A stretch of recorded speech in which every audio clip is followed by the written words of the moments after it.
Today I want to show something that I've used a lot in my whole entire musical career, and that is Transpose. Transpose is literally your best friend when it comes to any type of performance, whether it be production or live. So in Logic here, we have this track that I wrote.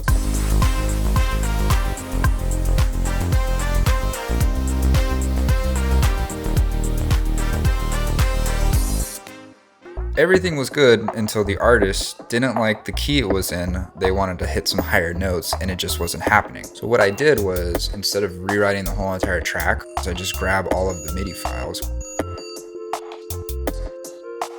come over here to where it says MIDI region selected, go to Transpose, and you could just change it. So we went down 3 keys here.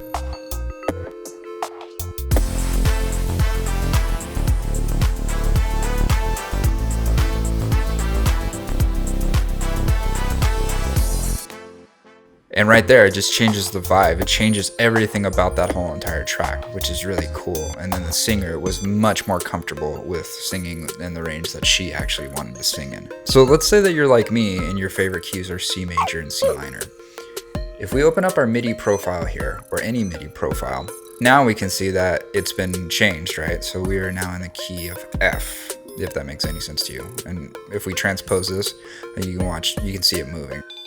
But I don't know what keys work with F, major or minor. I've never studied it, and I've never really had time to with how much I've had to focus on production. So what I like doing is, inside of this view, you can come here and it says reason transposed. You can unclick that and it'll take it back to the original key. Now we're back in C minor where I feel 100% comfortable. And this is how I like to work, because in C minor, I know how to borrow chords. I know how to borrow from other scales. And I just never took the time to learn that, like in C sharp or F sharp. I just didn't feel the necessary need to.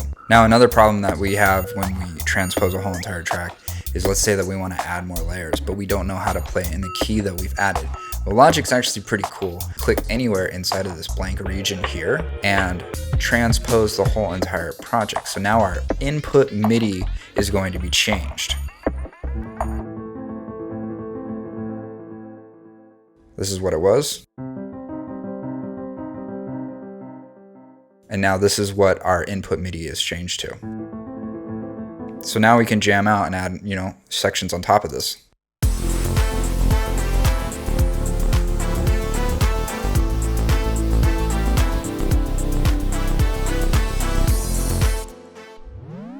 There it is. That's every single key open to you. If you know C major or C minor, you know every single key in the whole entire scale now with Transpose. The cool thing too is you can actually transpose audio files inside of Logic now.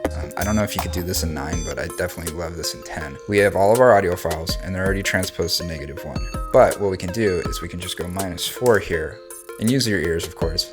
And now these all line up. And these are audio files.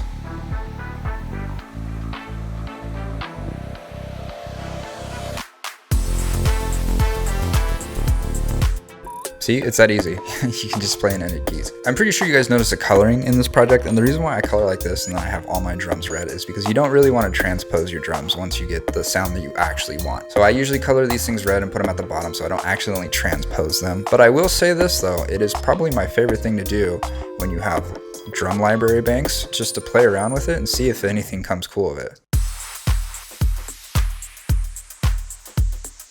That's the current drum beat. Let's go ahead and transpose this up.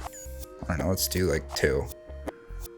So not only is it going to transpose the audio files up, but it's going to switch the MIDI up in the drum loops. Yeah, see, it's really creative and really fun to just screw with the transpose, because you never know what you're going to get. So before, right, that's that. After.